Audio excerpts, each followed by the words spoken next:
You know, I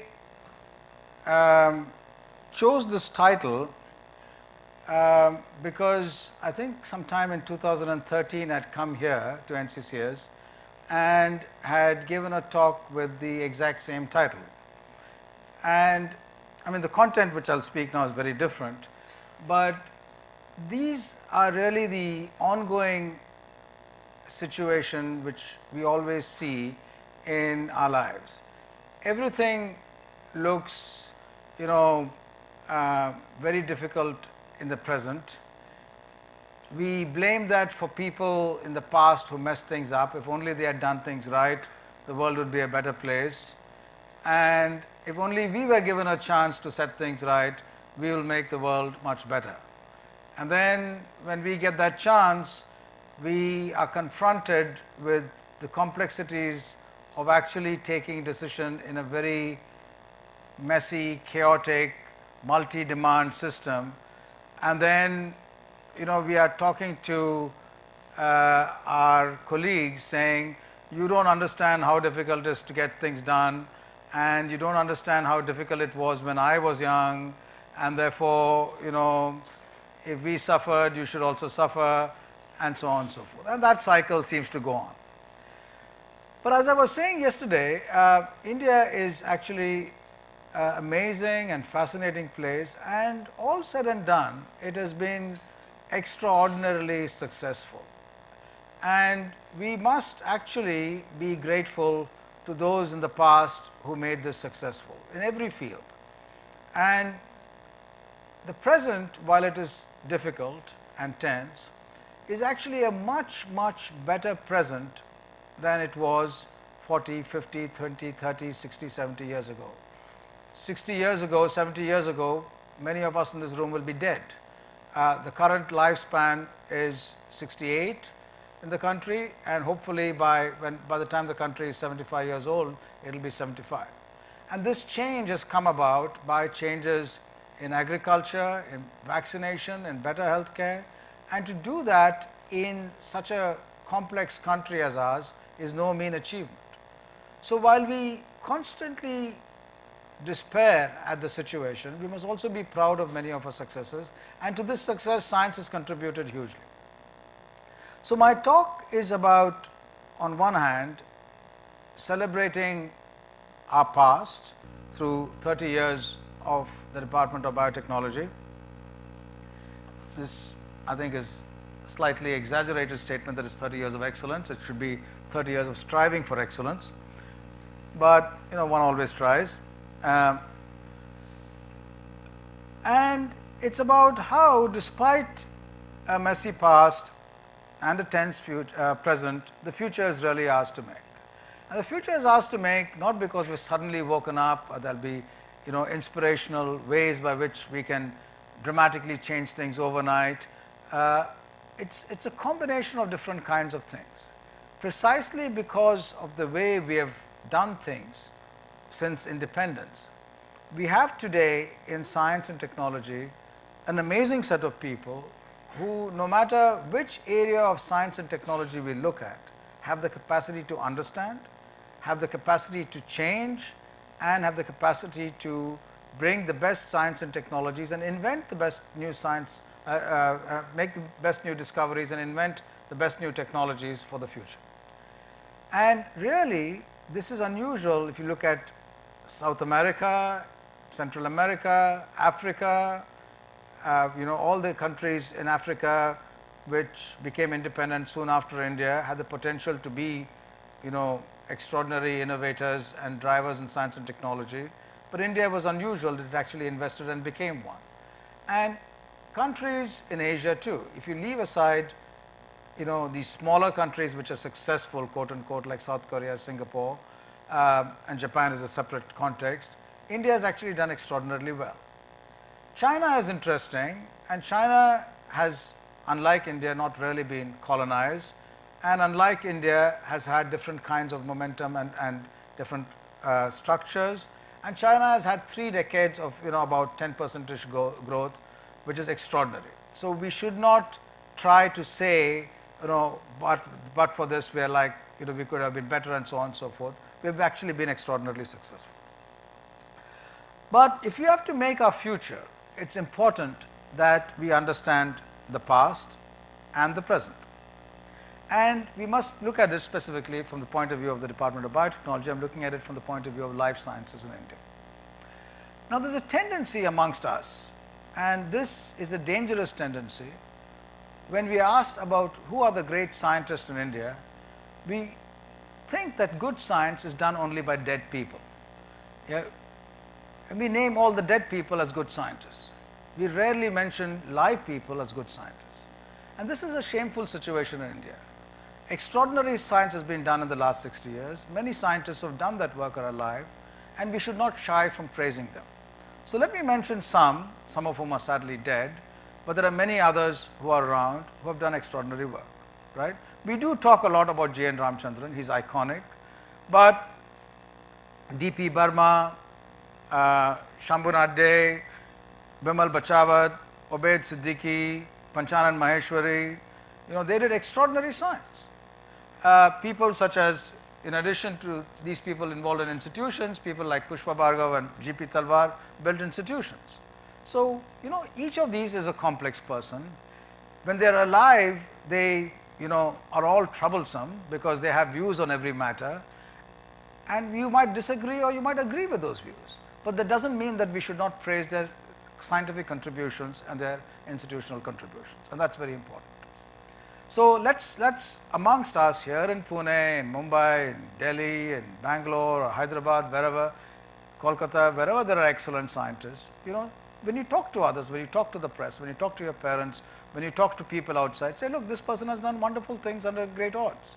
And we don't have to always say that, mathematics is done only by Ramanujan and no one else. There's a fantastic school of mathematics which grew in post-independence India and TIFR, and that bred fantastic mathematicians all over the country. Other mathematics schools developed, and today I'm astounded to see in many of the new institutions, such as the new ISERs, where we thought we'll have huge difficulty in getting mathematics faculty. Actually, there are very talented mathematics faculty members coming up. So that's all due to these kinds of efforts, and we must praise them. We also have a tinted view of history that somehow the past was always better, that there were great people who fought against all our odds, and they were so powerful that the bureaucracy could do nothing against them. We think that life was a lot less difficult at that time, and science was innocent and full of romance, and you go to the lab and you look at your test tube or look at the skies and you make a discovery and you come back. Science was never like that, and life was never like that. And these great people had huge problems. Homi Bhabha was asked by the finance officer of TIFR why he was serving biscuits after a colloquium. It's a waste of money, right? And this is on the TIFR archives. And he had to write back saying, please, we must have this. Actually, I was trying to be economical. In Cambridge, they serve wine and cheese after the colloquium. So, pardon? Relativity. So, people had enormous challenges. Then we also think that somehow people got along with each other. The bitter fights amongst great scientists, abroad and here, is legion. And scientists, sadly, argued with each other a lot more than they did. Bureaucracy was rife. It is true, it is a much smaller enterprise, and I'll come to that. And in those kinds of situations, there was interference at all levels. There was poor understanding of the importance of science by internal administration. Bookkeeping was considered more important than allowing science to go faster. And that is the same right now, except that the scale has increased enormously. But the scale has increased both in the positive and in the negative, right? There is an enormous middle class, there's an enormous scientific enterprise. There's also an increase in poverty, there's also an increase in problems, there's also an increase in better processes for funding. At the same time, things get gridlocked. The whole thing is much more complex than we would like to imagine. So this tinted view of history, that's, by the way, a picture of Bhabha's aunt's house in Kenilworth, which she generously gave to start the Tata Institute of Fundamental Research, right? And it's not that these kinds of wonderful things don't happen. People are helpful for science, and interesting things happen in interesting places. And what's happened the world over since the Second World War, science moved steadily, and we saw that in India, from being an effort of individuals in university environments to becoming a major institution. And once it becomes a major institution, all the challenges of science, be it dealing with the spectrum of quality from modest quality to excellence, dealing with bureaucracy, dealing with large resources, dealing with expectations, all this becomes huge, dealing with missions as opposed to individual scientific programs. So in this situation where science has become so driven by various kinds of institutional requirements, much more so than the old days. Old days there were problems, the problems are bigger, the opportunities are bigger. So how are we as scientists to keep science at the center? As individuals, in our departments, in our committees, in our institutions, and nationally. Now, obviously, there are many serious problems, and those problems have to be addressed. And these I would call gorillas in the room. There are many big problems, and we, in talks like this, someone comes in and says, all is well, life is great, country is doing well, and goes away. That's one view to take. The other view, which is much more troublesome and raises one's blood pressure, is actually to deal with the problems. So there are lots of problems within science funding agencies such as the DBT, right? We started off small and we grew with enormous enthusiasm with a small set of people driving a new agenda. But as we grew, and over the last 10-15 years as our funding grew, our buildings, our offices are still the same as 30 years ago, and they are not meant to be a place where quality science agencies can function. So this puts a huge burden on the way our officers work. Our officers has to be challenged, and they are really struggling against processes which are very difficult, and we are trying to change that. So DBT has much to change and much to improve while we look at our new directions. But also, while we as scientists can blame funding agencies for all our woes, we also blame our institution. We say, if only my institution were like this institution or that institution internationally, life would be so much better. But what I would suggest that you try and do is put yourself in the position. Just imagine that you are in charge of your institution for 1 day or 1 week or 1 month as the director or the dean or whatever, and ask what would you actually do.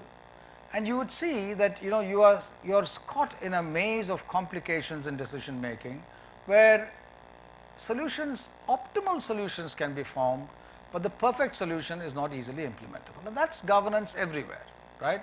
You have to deal with realities which are flexible, and therefore I would urge us to be generous to institutional leaders, at the same time very demanding. Be generous to your administration, at the same time demanding, and to your purchase system, and to your accounts, and to your finance people and everyone else. Be demanding, but also be understanding in a manner where things move fast despite all the complexities, and that's feasible. We also blame, as scientists, our committees. If only the committee reviewed my grant or my paper, our editors reviewed my paper better, I'm doing really well, but they don't do a great job, and that's considered the problem. But when we are in committees, do we behave the same way? Do we reduce everyone to a metric? Do we actually pay attention to their science? So we must be demanding of committees too. In short, we seem to be demanding of everyone, but we rarely are demanding of ourselves. And we must actually, all of us, each of us, ask what our problems are and how we can actually improve ourselves, whether we are in science administration or scientists or science agencies and so on. So in a situation like this, where everyone seems to spend a lot of time being critical of everyone else, and they're absolutely sure that if only someone else listened to them, things would be sorted out. The question is there a way out? As scientists, I'm not talking about in terms of science administration and so on and so forth. And the suggestion I was giving, I would hesitate to call it advice, to a colleague this afternoon, was the following. We grapple in our day with, as investigators, as distinct from students or postdocs. Students or postdocs should not be worried about administration, they should be focusing entirely on science. But principal investigators have a responsibility to make science functional.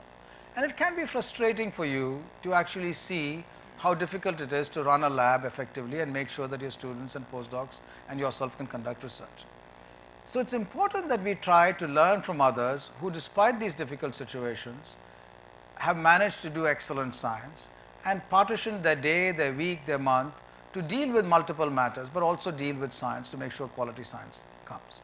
Now, I'll give you a couple of examples, and one of them is an experimentalist, one of them is a theory person, and you will say, but theory is easy. But theory is not easy to do. Theory requires you to get quality time to think and interact and work. So theory is in many ways as difficult as experiment. Just because you don't use a machine doesn't make you as a scientist your life easier, and because you do use a machine, it doesn't make it more difficult practically. Both of us have to think hard. So thinking is very important and the key. So here are two examples of people who I admire. Veronica sadly no more, but Ashok Sen is an amazing example of doing extraordinarily world-class string theory in a context far removed from centers of excellence. And Ashok not only did that, but he has been the catalyst along with a few others, Spenta Vadia, Sunil Mukhi, Sandeep Trivedi, Rajesh Gopakumar. These people in Allahabad and Bombay have built, and now in Pune Sunil Mukhi is here, have built an extraordinary world-class string theory group. This is admirable. India is on the map of string theory, and this is not an easy thing to be. This is an extremely competitive, extremely difficult field. And that's amazing. Similarly, Veronica, through her work, which is not well publicized, has, along with Obaid Siddiqui earlier, been very, very key in developing the area of neurogenetics, developmental neurobiology in the country, and more important, on a much wider scale, inspiring young people into doing quality science, and even more important, inspiring women to get into science, right? And this is a woman who was not an Indian.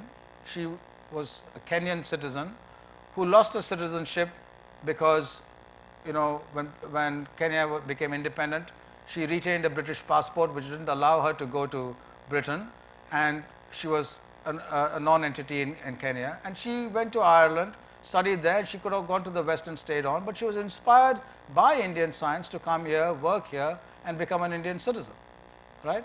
And this is absolutely extraordinary. And so these are the kinds of people, and there are many such people around who we should admire and praise and try to emulate. And these are the people who grappled with all the difficulties we have, and these are people who continue to inspire us. And there are lots of us, people here, people in every institution, and we should learn from them. I mean, we may or may not talk about them always, but these are people to be followed. I mean, you heard Madhav, you didn't hear, I heard Madhav Gadgil yesterday. Madhav Gadgil is another example of such an extraordinary person. So what does it take to do quality science in India, and how do individuals and institutions deal with it? Every institution, and you can have this in one person or you can have it in 4 different people, you need 4 kinds of people, and sometimes very rarely you're lucky to have one person doing all, but that's nearly impossible. But in one head you can't have these 4 kinds of people, but these 4 kinds of people can be found, I think, in any institution. First of all, you need someone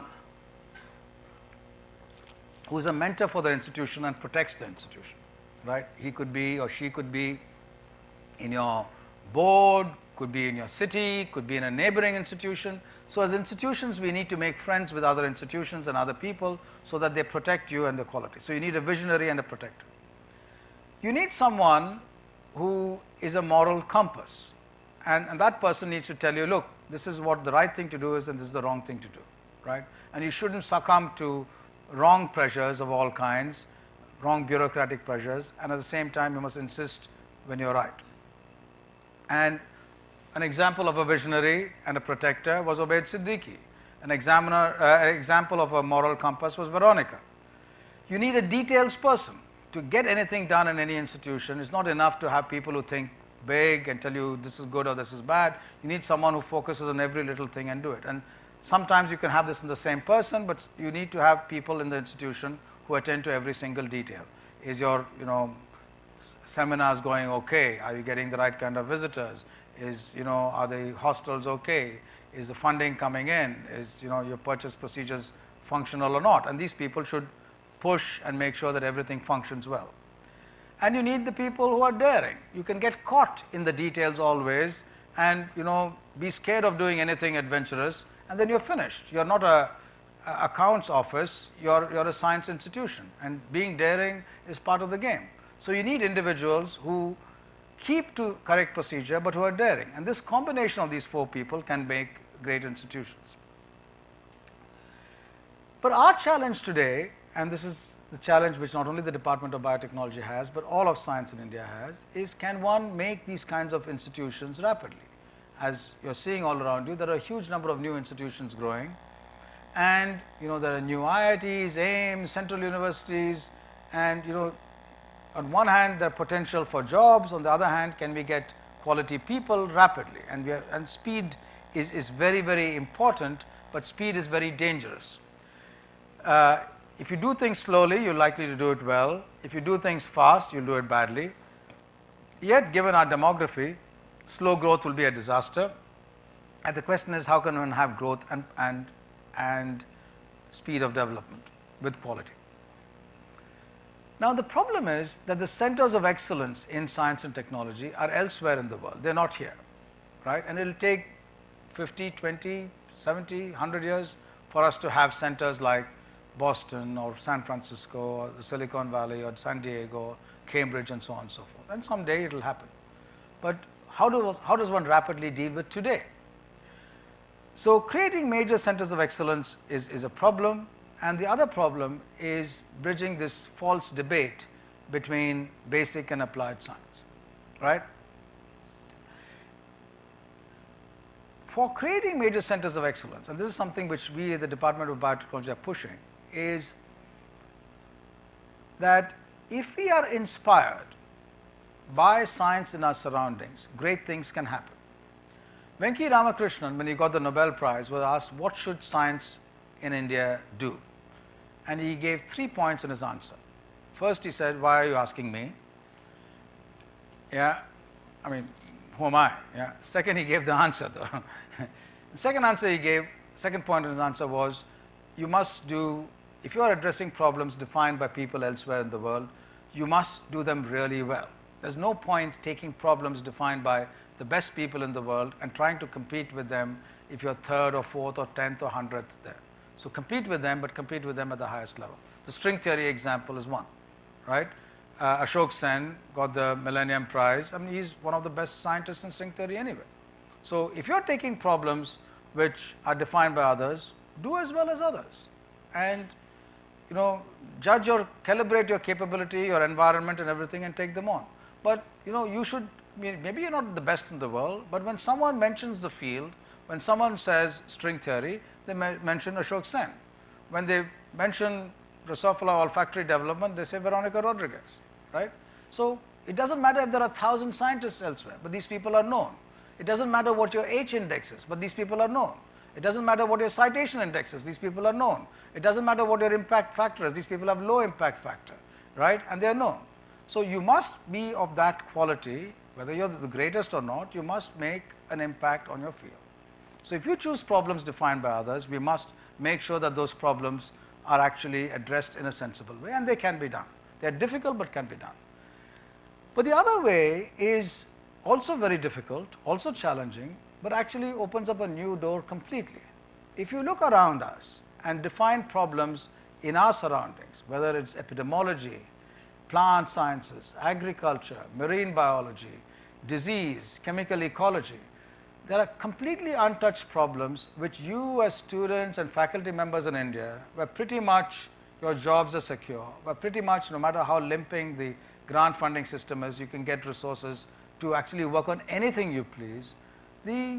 Our world is your oyster. You can choose any kind of problem and do wonderful things. What's stopping us, right? And by doing those, by looking around us and looking at new problems, two things happen. You are path breaking in defining new areas of work using your foundations, but you're also opening up new areas which could be interesting problems for the entire world, right? And that's a tremendous opportunity which some people have taken up and others should. And there are some examples. For example, in Delhi, there's a pediatric biology venture which is extraordinarily interesting in terms of science, in terms of maternal health and nutrition, but basic human developmental biology is phenomenally valuable and going to contribute or not. There's a huge new chemical ecology initiative which the Department of Biotechnology has taken with institutions in the Northeast and institutions in the rest of the country to look at how plant-insect interactions take place. And that's again a very exciting example. These kinds of interactions again are going to be very, very valuable. If our marine biology interaction takes off, then you will have opportunities to explore the marine space in India and surroundings, which is very exciting. So this also demolishes the gap between basic and applied science. Our basic science is connected naturally as the ecosystem develops. When there's industrial growth, when there's demand from society, applications will come in. We must not feel defensive about applying our science as if it is us who are holding back India's industrial economic growth and lifting from poverty. That's a complex set of parameters of which we are one component, and our role should be to be opportunistic, and when things get better in those multi-component systems, intervene proactively, and that's what we should try and do. So second point, what does it take to keep doing quality science, both individuals and institutions?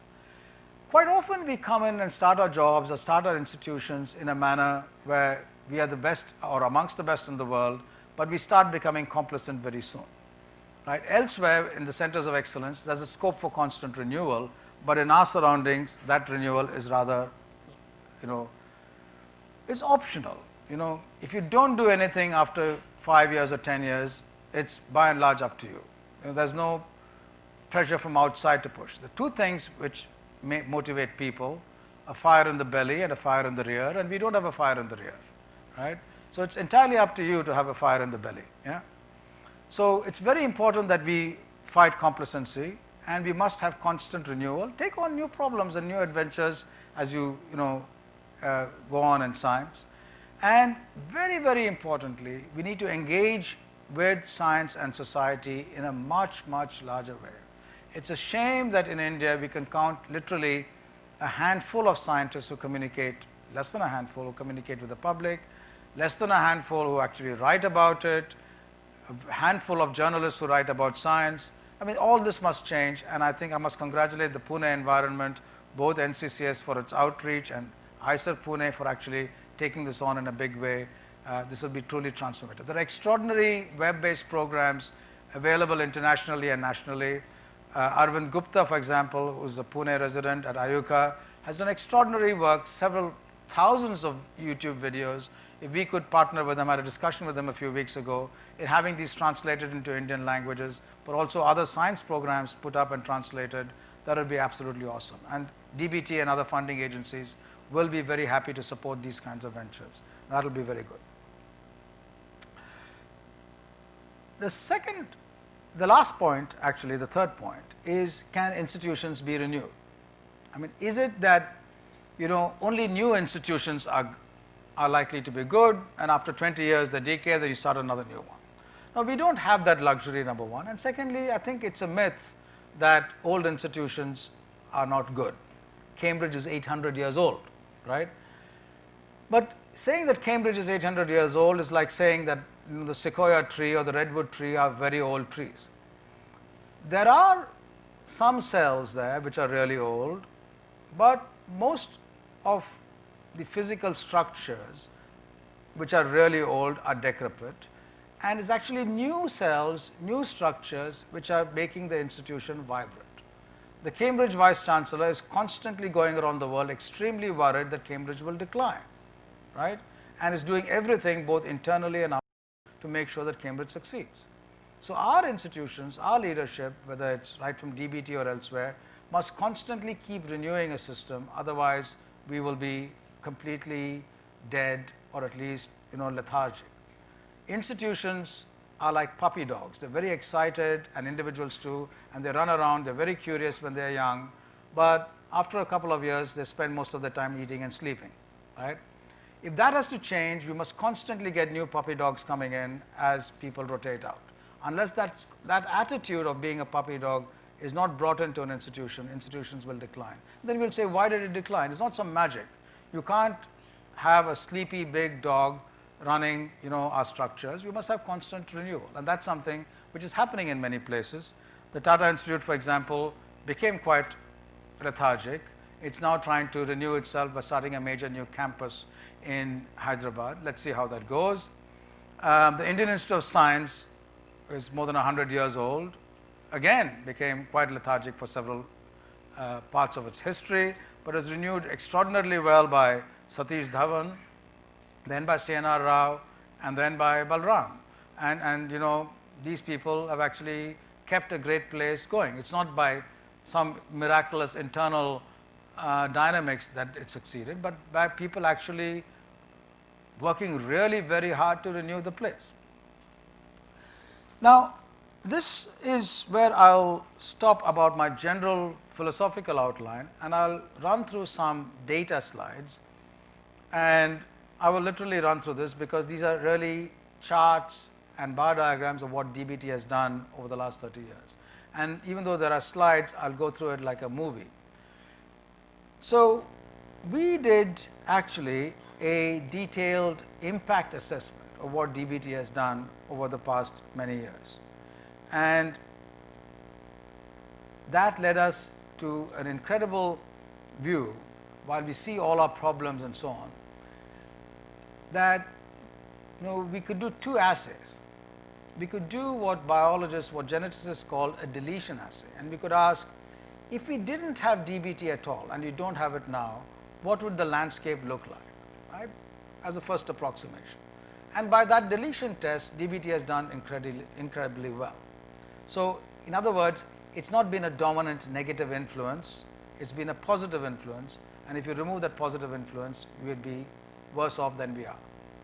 Now, you can be a positive influence by actually doing relatively routine work, like being part of the gut in a body. It's important positive influence, right? Or you can be a little more proactive, like the brain. So, is the DBT the gut or the brain? And that you can actually do a gain of function assay and ask, if you put DBT in new locations, does it do well? And despite all the problems, DBT's new programs have actually opened up the door hugely. So, by both these assays, while one is fully critical of all the problems, I think DBT has been a positive influence and will be a positive one. I've been set up this slide wrongly for some reason. Okay, I'll skip this. Yeah. So, what I'll try and do is to go through a document which highlights our successes and failures, and this is really this wheel is important, and I'll spend some time.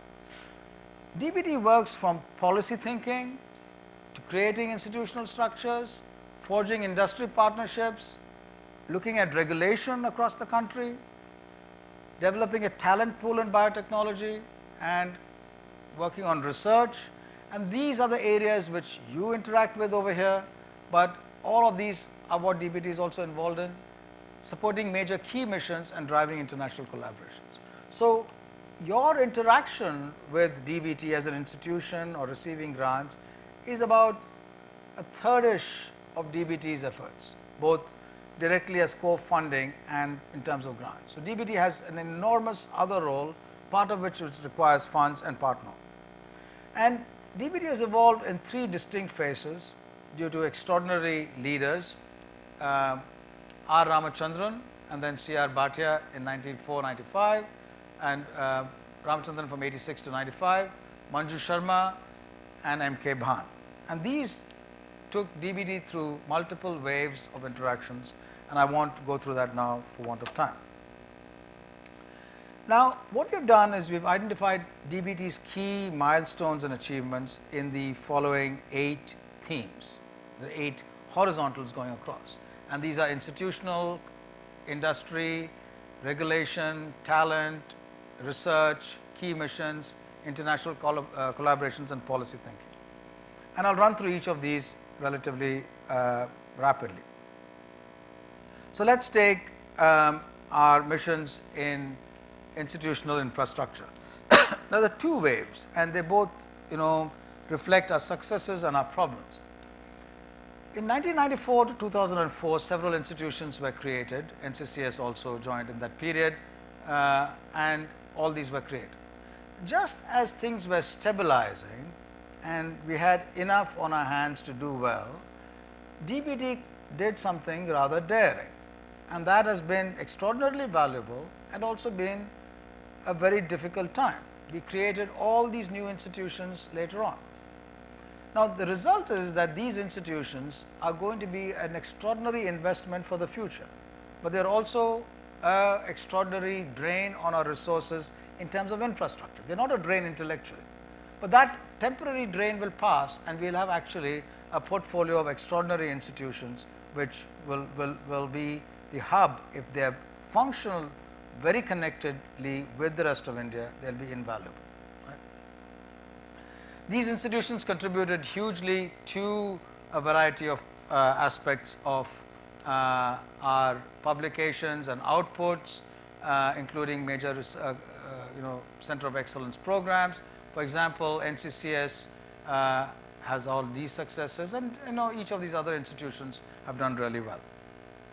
In addition to these institutions, we actually support things like which are quasi-institutional. We have a program with IISc, which is a partnership program, where we actually support them sort of like an institution.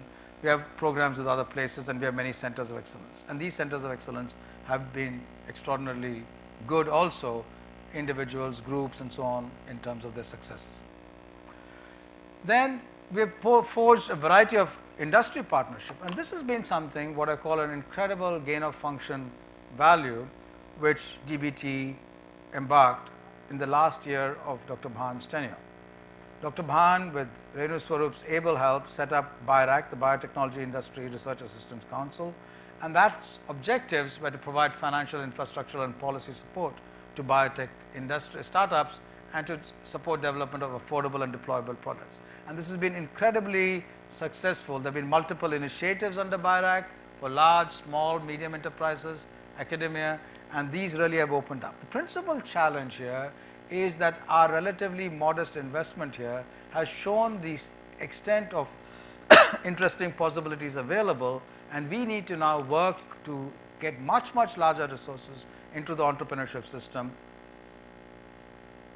and that can only happen with partnership with the banking system through equity and loans, which the banking system is good at, and DBT is trying to partner through BIRAC with the banking system. So BIRAC has had a strong impact in the last couple of years in variety of sectors, in agriculture, human health. These are unmet needs which we have to address. There are many projects which have been approved, and these are sort of the list of outcomes there in a variety of these in other areas such as incubators and so on and so forth. Then the related part is regulation. Now, when people ask you why are there poor interactions between academia and industry, just imagine today if you had a thought that you want to go out and start an industry, nothing complicated, nothing new. You want to make, let's say, gel electrophoresis equipment of the highest quality, partnering with an international company so that you could export it to all over the world at a much cheaper price. The rupee has fallen, outside markets are in a mess, imports are possible. So you can set up a manufacturing plant for gel electrophoresis and export to the whole world, right? Simple enough, right? If you were to go and try and start doing this, you would deal with a system which poses enormous challenges, right? So our regulatory system, our infrastructure system, our windows required for clearances, everyone agrees from the highest level in the government to bureaucracy needs to be cleaned up. So if we can get our regulation in these kinds of routine matters cleared, that will stimulate industry hugely. If you can get it cleared in important matters related to clinical trials, agricultural trials and so on and so forth. So we combine ethical, legal, highest moral standards with going ahead, then I think it will be truly transformative, much more than money can transform. It will stimulate the economy hugely, and that is very important. But DBT has played a great role in formulating biosafety guidelines, approval mechanisms, and we are actually trying to pilot a bill which fell through the previous parliament but hopefully we'll try to get this through in terms of regulation. And we've looked at regulation right through from 1989 onwards to now. And in terms of biosimilars and other kinds of aspects in genetic engineering, biosafety committees, DBT is the nodal agency, and we have proposed this regulatory authority bill to create a new window for biosafety approvals, which we'll have to shepherd again. Next, we go on to our talent pool, and this is the most important aspect of what I'll have to say today. You know, you can plan top down to create an institute for brain science or immunology or marine biology or stem cell biology or cell science and so on and so forth. But all of that, how well they do, depends on the quality of people. And our research institutions and our universities give quality people to our research institutions and to themselves in their PhD programs. But we need to make sure, as a science funding agency at the higher level, that we ensure the development of this quality pool. So we need to go back and reach there. And one of the aspects of that is, by the way, an aside, DBT pushed a new program by which scientists in every institution will teach 12 hours a year to school or college students. It doesn't mean that every scientist has to teach 12 hours a year. If you're a bad teacher, you can give your 12 hours to your neighbor who's a good teacher, right? But it's better that you don't teach.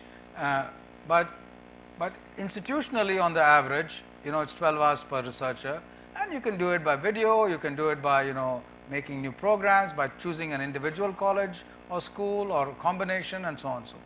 And this, with CSR, DST, and DBT, about 5,000-ish scientists, it would be absolutely terrific if this actually takes off and has an impact. Okay, so we have in that context a Star College program, and one of the aspects of the Star College program, it's really fascinating.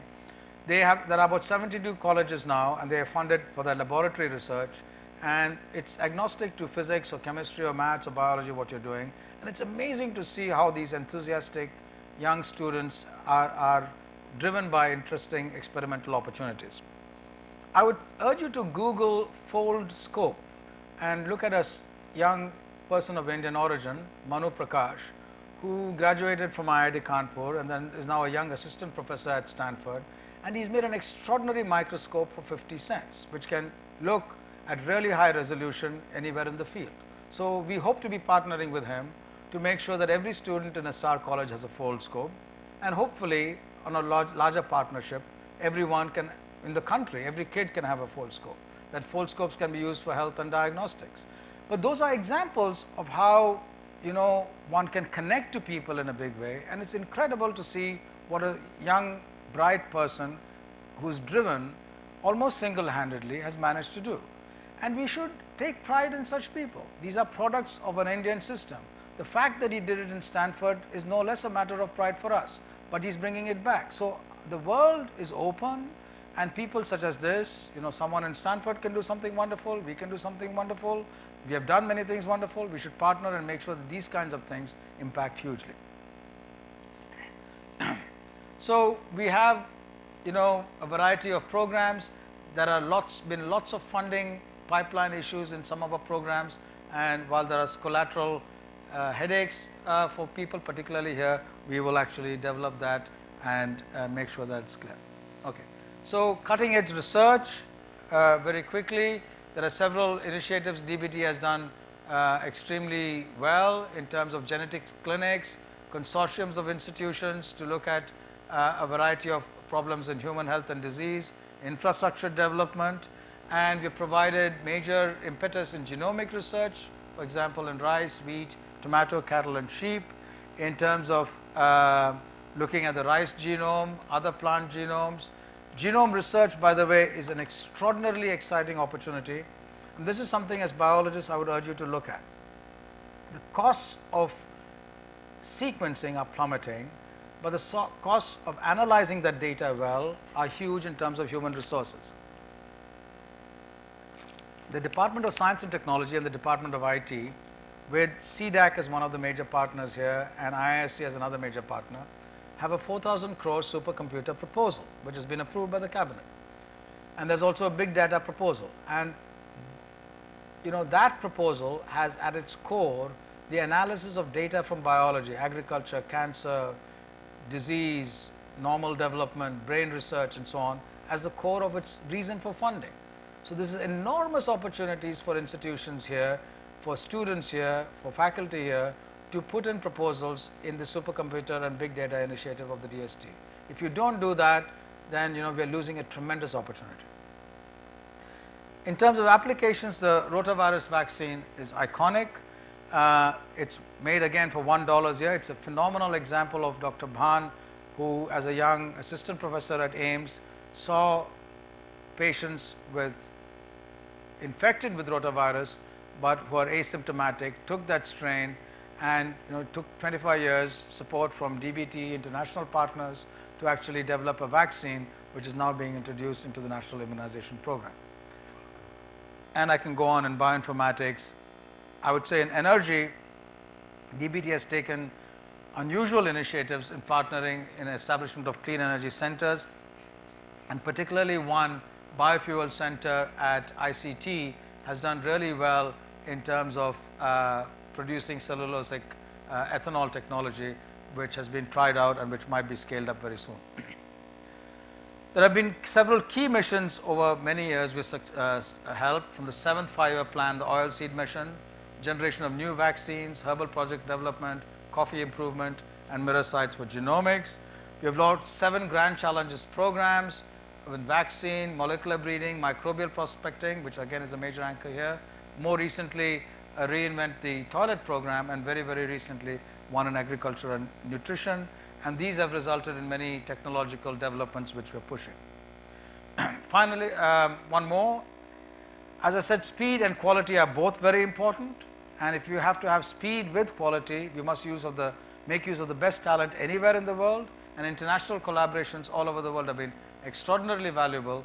The Indo-US Vaccine Action Program is very important.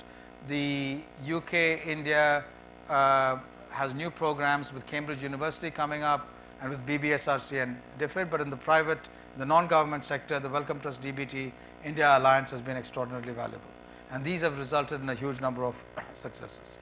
The Indo-US Vaccine Action Program, again, as I told you, the Rotavirus vaccine is one example, and there are major successes from that. And there are several other vaccines underway, whose development is underway.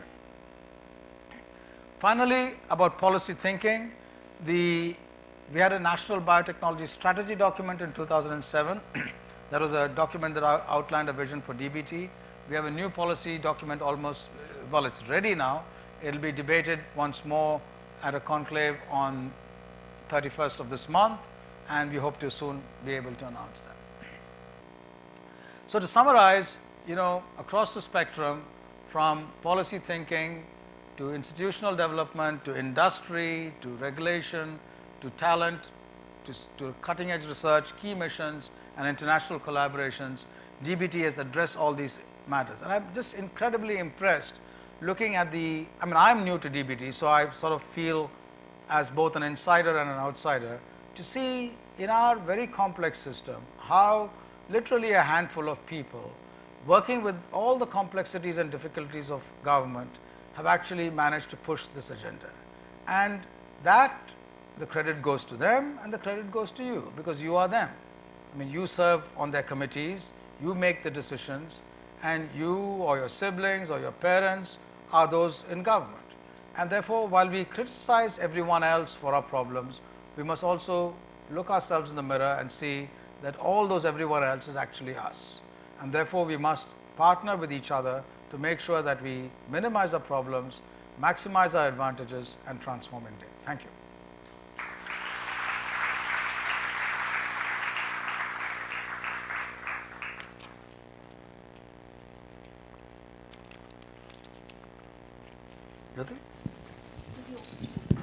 Sure.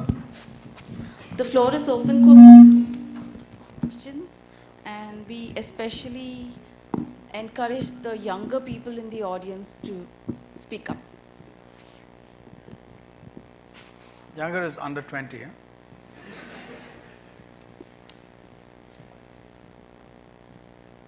Yeah. Well, I'll just repeat the question. I think I managed to hear it, but in case others didn't, what are the other vaccines in the pipeline? Now, there are two categories of vaccines which we are looking at. One are those for vaccine preventable diseases for which vaccines are already available. And there all of this, by the way, all our work on vaccines is very importantly a partnership with the health ministry, and they are in the driver's seat, and we are the ones assisting in science and technology. So keep that in mind. So vaccine preventable disease, available vaccines, when they have to be introduced in India, we provide a huge amount of technical analysis and support about efficacy, side effects, deployability, cold chain, and so on and so forth. But we also stimulate the development of vaccines which can be used in our context better. And for example, a vaccine which, well, our pneumococcal conjugate vaccines, for example, is one. You know, by the way, I should mention, which I mentioned earlier, that neonatal and maternal tetanus has been eliminated in India, which is actually a major success in a manner similar to polio. But pneumococcal vaccine is one, cervical cancer vaccines are another. There are other vaccines, for example, respiratory syncytial virus, which is more complicated, which one needs to try. There are vaccines for cholera, for example, which in outbreaks which are available, which have been made in India. So this is one category of vaccines which are relatively scientifically at the end of applicability chain. The other category is a more complex category where new vaccines for either emerging diseases or for diseases which are vaccine refractory at the present, and tuberculosis, malaria, dengue have proven great challenges globally. And there's a substantial amount of path-breaking foundational research, both with drugs and vaccines, and it depends. It's very, very tough to predict what the outcome will be. For emerging diseases, you know, Ebola was thought to be difficult, but now suddenly there's an effective Ebola vaccine. So what our strategy is, it will be to partner. See, what's happening with vaccines is that big companies are not getting into vaccines, particularly for these kinds of diseases.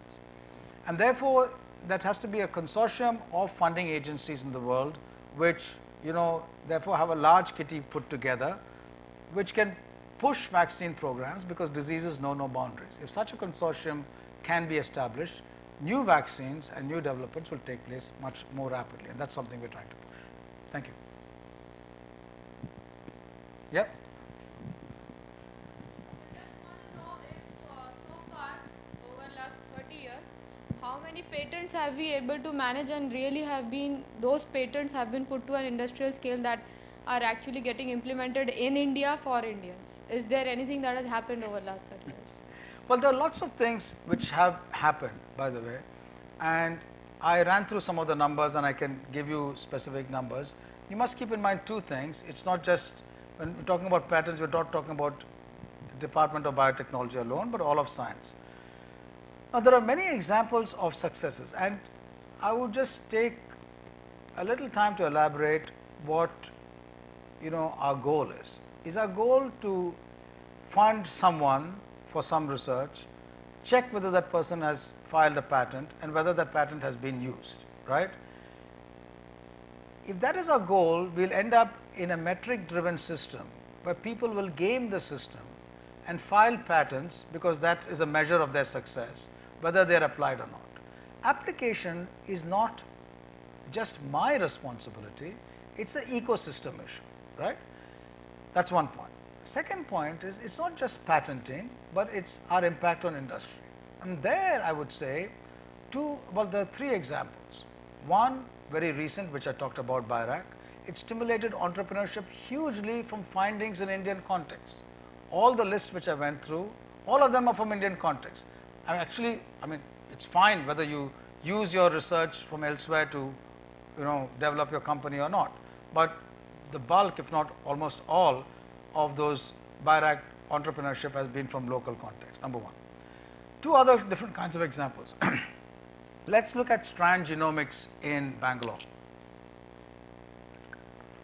And there are a handful of other companies in Bangalore and Pune. You should just walk over next door to the NCL Innovation Park. I went there. It's absolutely astounding to see the number of discoveries in this environment which are being taken up there. It's an amazing place. How many of you have gone there? Good, but a huge number not. I mean, it's literally next door, and I was in Pune, a few weeks ago, and it's astounding to see two things. One, what a vibrant atmosphere there is and what they're trying to do. The second thing is how few people in the next door institutions actually go there, including from NCL, in whose campus it is. So just because I happened to go there, there were visitors from NCL who went there. So there's a lot happening. But coming back to strand genomics. Strand genomics was started by a professor at the Indian Institute of Science who had really had to battle, and this is a challenge which all our academics have. On one hand, the government tells you, go forth and implement. On the other hand, it says when you try to do that, it pulls you back by the collar, right? It was really very difficult for Vijay Chandru many years ago to go and start strand genomics, and finally the institute gave him permission to keep his job and go and start. Now that's been much more flexible now, and it can be done. But Chandru started strand genomics, which has become actually one of a very, very interesting companies which has offices all over the world, which actually has become one of the leaders in analyzing big data, right? Now there's no reason at all for us not to have that kind of technology, analyzing big data in microscopy, in RNA and genomics and so on, to scale and that to amplify. And that's happened in the IT sector hugely, but not sufficient in biology. And Chandru and a few others are just examples. But Chandru is the only one who hits it at the high level in strand genomics. Not Chandru, strand genomics, they've got an excellent team. Another example is a company called Curadev. And I visited Curadev's offices, labs in Noida. Curadev's labs must be the size of this middle region twice over, right? They, very strangely, for a company with all sorts of difficulties in all sorts of regulatory contexts, they decide to go in for discovery research as opposed to being a contract research organization. And they discovered by rational design a small molecule to be used, I think, in a particular kind of cancer. And they've got a contract from a multinational company to actually take that to the next step. The size of the contract is not small, it's $500 million, right? And this is, these are crazy people. Arjun Surya, Vijay Chandru, who decide no matter what the odds to go ahead and start this. There are many women entrepreneurs which you see in BRIC. So we have a system where on one hand we have an academic environment, no matter how difficult, where you can make discoveries and patent them, and you have another system where it's extraordinarily difficult to take it forward. So it's not a question of what have you done with your patent, but how is the ecosystem changing. And the good news is that the ecosystem is changing. These two people are examples of a changed ecosystem. They would have, in a similar context 10, 15 years ago, it would have been much more difficult to do now what they're doing. And I think that's happening. So the question is, short answer is, what have you done with so many patents? Very little. But what have we done overall? Quite a lot, battling against a complex ecosystem. Sorry I took so long. Sir, I have two questions. One thing is, last year we were lucky enough that the Indian judiciary system was towards Glivec, in the Glivec case. So we won the case and it was delivered at a much cheaper cost. But you also mentioned about a wing of DBT which focuses on trying to get vaccines and drugs cheaper, which are already available. So what steps are we taking to not go into another Glivec-like situation, where we'll face a real contender in terms of IPR? See, the problem is, we are in a situation where the costs, for whatever reason, let's not get into that argument, of internationally made drugs and vaccines are unaffordable to the average Indian. And as sequencing technology and personalized medicine take place, there are going to be new biology based discoveries which are going to be actually quite expensive to make in reality, as opposed to just being expensive to discover and easy to make, right? So it's a tough situation. India has signed agreements which it's bound to keep. So, there are two options. Can India then say that, okay, these drugs are very important for India, so we will have a price regulation on them, and every disease is important for India, or do we accept this high price? And that is a false kind of question. I think as we see over the next few years, we are going to see a dramatic change as the regulatory landscape becomes clearer.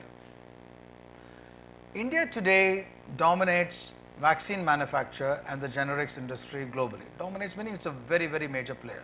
For example, in vaccines, about, I think, if I am not mistaken, 2 out of 3 vaccines globally are made in India. This phenomena has a danger of the carpet being pulled from under our feet unless we get our act together in doing discovery research in drugs and vaccines. So, I did not have time to mention that is a major thrust which the DBT is trying to push, both by direct partnerships, but by principally, as I said, changing the regulatory environment to make it accessible. I will end with one sentence. If you look at a place like Singapore, which has none of these intellectual resources, it is able to attract investment in the drug industry and the vaccine industry by big companies because its processes are friendly. If we with so much talent had friendly processes, we could be truly transformative, and that should be our immediate goal, and that will take care of these other issues which you talk about. And sir, in your today's talk you mentioned that if we are trying to do something about a problem defined by someone else, be a pro like them, or try to define our own problems. In that context, I would like to know whether there will be any initiatives by DBT in the future which will focus on funding problems that are specific to India or more likely to be present in India, like for example diabetes in health. Well, diabetes is not a problem specific to India, it is a problem which is a global menace, and India will catch up to be a major player. And see, well, so that aside, but you know, DBT is a funding agency which does two kinds of things. It does things as a result of, let me just see whether I have that here.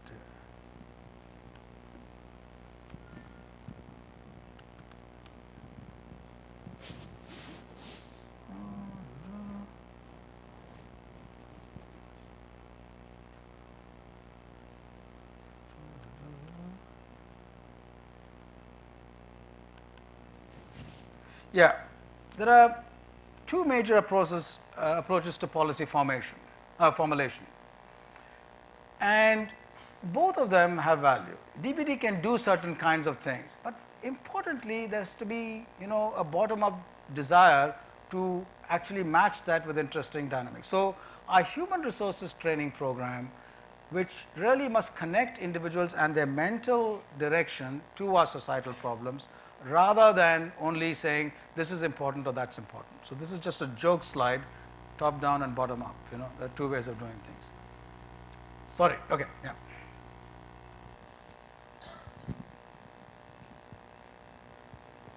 Okay.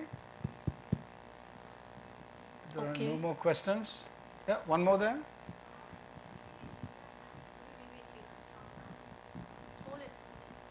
I didn't hear the second part of your question.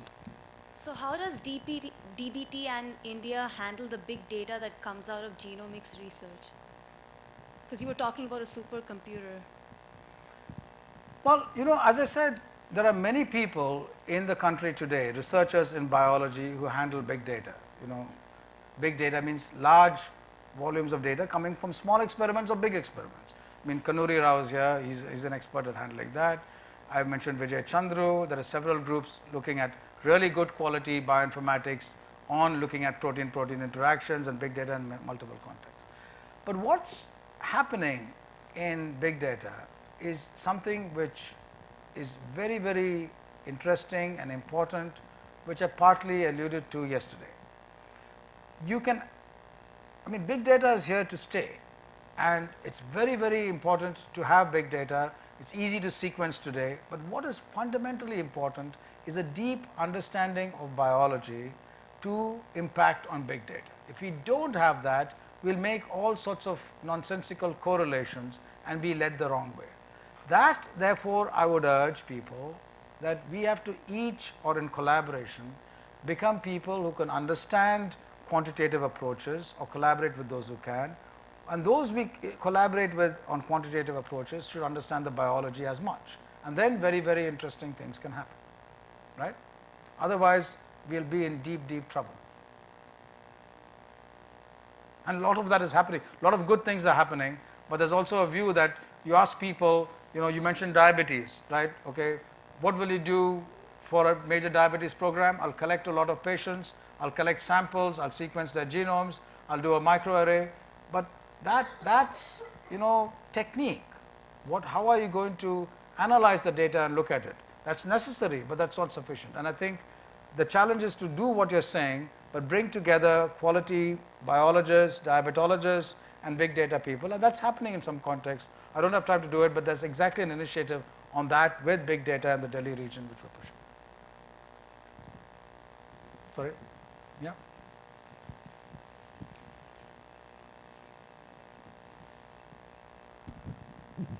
I wanted to ask, what is the role of DBT in promoting research into allegedly dubious pseudosciences like Ayurveda and homeopathy?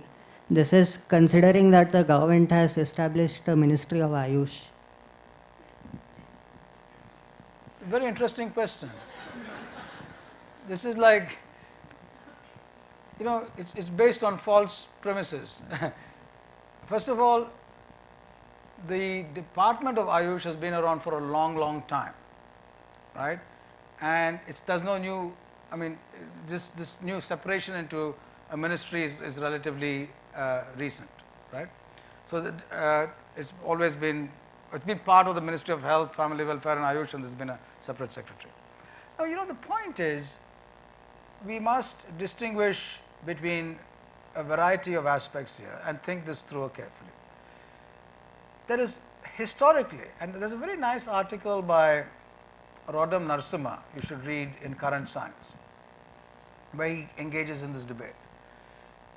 Many areas of science, whether it's astronomy or biology, particularly astronomy and biology, but other kinds of areas also, individuals have views which are very strong, and practicing scientists in the core of those areas oftentimes have other views, right? Keep that in mind.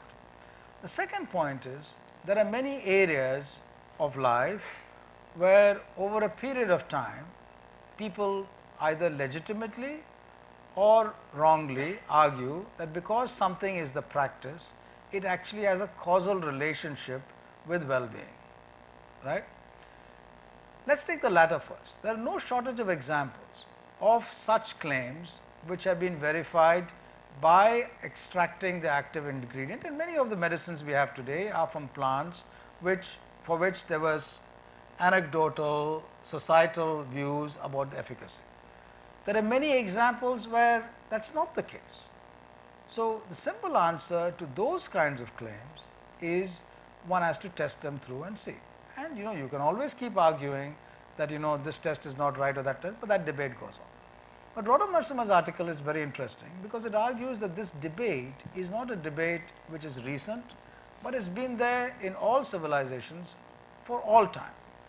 There always will be people who in their mind rightly believe that their viewpoint is right, and it's the essence of science that scientists are actually breaking those boundaries of belief, right? They come from that same society, they come from the same set of beliefs, but they are daring to explore the frontiers, and that frontier is always a tense debate, whether it is ancient Indian debates, or whether it is Greek times or Galilean times or Newtonian times or Einstein's times. You saw the play yesterday. It's a tense situation. So, rather than say I am right, this is wrong, and so on and so forth, we must do two things. One, accept that this debate is going to be there and actually engage in the lines which I said. It's very, very important. It's very easy to be self-righteous or dismissive no matter which side you are, but we must understand we are not discussing whether a given belief is right or not. We are not saying that I say apple falls upwards, Newton says downwards, I really believe that one time it fell on his head was a mistake, right? It goes up, and no matter what you say, I think it goes upwards. we're not, and you actually see that it's coming downwards, but you're wrong because you're upside down. We can go on and on. But that's not the kind of debate we're having. We're debating that I come with a set of viewpoints, part history, part culture, part society, and all of us are part of that, and we're trying to engage, and that debate will always be there.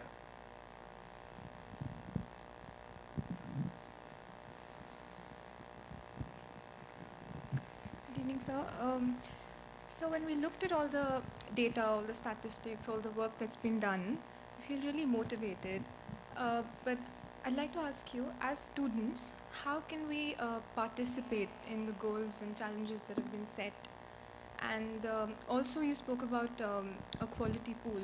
How do we develop that, especially at our age, at our stage, among students in colleges and everything? How do we develop, how do we encourage people to do better work, better quality? Yeah, I mean, we're sort of living in a very interesting time. If you look at the way quality developed in the country 50, 60, 40 years ago, its cause was strange. It was a growth in government employment, very strangely, right? The growth in babudom, the growth in the kind of people who we love to criticize today. People got jobs as stenographers, as secretaries, as office assistants, and they saw the value that opened a small window of the value of education for their children. They sacrificed hugely, these people, in cities such as Hyderabad, Delhi, Bangalore, Pune, Mumbai. They came from far off places and gave everything for their kids to go to school. That has transformed India by Indians in every sphere. I mean, if you look at the big petrochemical complexes in the country, they come from people who are trained in ONGC, who come from our chemical engineering colleges or chemistry colleges and universities, whose parents are from poor families who had ordinary jobs, right? So the success of Indian science and technology is because of a growth of this middle class. The tragedy of Indian science and technology is we have not reached this to our entire society. Science education is in English, right? Rural India does not speak English. Unless we break this barrier somehow, English is important, yet science needs to be accessible to people in every language. If we can do that, there will be a major transformation. Secondly, the age where our ambitions are driven by Sarkari employment and their consequences 2 generations downwards, that has changed now. There is employment in other aspects, and employment in multiple other opportunities should be combined with the access of science, like the video programs I told you about, translating it in multiple languages. I don't know how many of you have seen iBiology.org. It's a fantastic site started by Ron Whale after a sabbatical visit to India, and it has biology teaching, which is awesome. But there are similar sites all over the world, such as the Khan Academy, for any kind of work. If as young people we participate in making sure that the text of this is translated into local languages, that they are subtitled, these are available, and these are parts which DBT is trying to push, then the reach of science goes beyond those who have Sarkari jobs. Remember, we are a very, very poor country.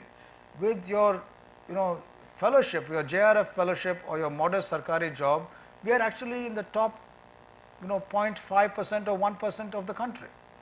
It's a shocking revelation. If you have a job which gives you a salary or a fellowship, you are immediately catapulted into the topmost bracket of the country, right? So we have a great opportunity and a responsibility to broaden this base, just as that base helped us come up.